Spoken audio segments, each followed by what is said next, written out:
हवा में चमेली और गेंदे की खुशबू फैली हुई थी। संभल के मोहल्ला कोट गढ़ी की गलियों में हंसी गूंज रही थी। खुशी का दिन था, जश्न का दिन था। दो बहनें गुलिस्ता और तस्लीम की शादी थी।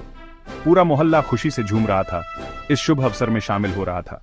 रंग बिरंगी साड़ियों में सजी महिलाएं पारंपरिक शादी के गीत गा रही थीं। पुरुष खुशी से एक दूसरे का अभिवादन कर रहे थे।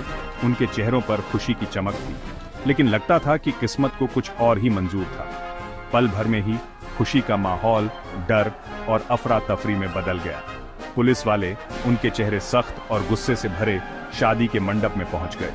वे वहां नईम को, दुल्हनों के भाई को जश्न के बीचों बीच गिरफ्तार करने आए थे। उसकी गिरफ्तारी का कारण अज्ञात था, बस कंफ्यूजन और कानाफूसी में लोग अनुमान लगा रहे थे। शादी की खुशनुमा संगीत बंद हो गई, उसकी जगह एक सन्नाटा छा गया। मेहमान अविश्वास से देखते रहे।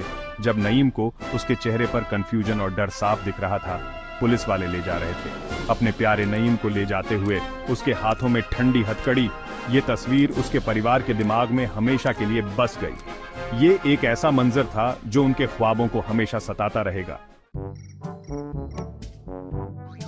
नईम की गिरफ्तारी की खबर जंगल में आग की तरह फैल गई। शादी की खुशियों पर एक काला साया छा गया। बिरयानी की खुशबू और शहनाई की मीठी धुन सब भूल गए। गुलिस्ता और तस्लीम, उनके चेहरे आंसुओं से धुले हुए, बस बेबसी से देखती रहीं।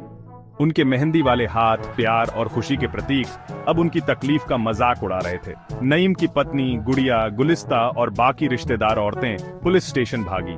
उनके दिल डर और बेबसी से धड़क रहे थे। हर कदम पर यही एहसास उन्हें आगे बढ़ा रहा था। शादी के कपड़ों में उनके चेहरों पर गम साफ दिख रहा था। वे पुलिस वालों से गुहार कर रही थीं। रोने से उनकी आवाजें भारी हो गई थीं। पुलिस स्टेशन के ठंडे बेरहम गलियारों में गूंज रही थीं। वे कह रही थीं कि नईम बेगुनाह है, गलत पहचान या शायद गलत इरादे का शिकार है। शादी में उसकी मौजूदगी बहुत जरूरी थी। दुल्हनों के भाई के बिना शादी की रस्में कैसे पूरी हो सकती है? उनकी दया भरी और बेबसी से भरी विनती एक ऐसे परिवार की तस्वीर दिखा रही थी जो एक अनहोनी से टूट गया था।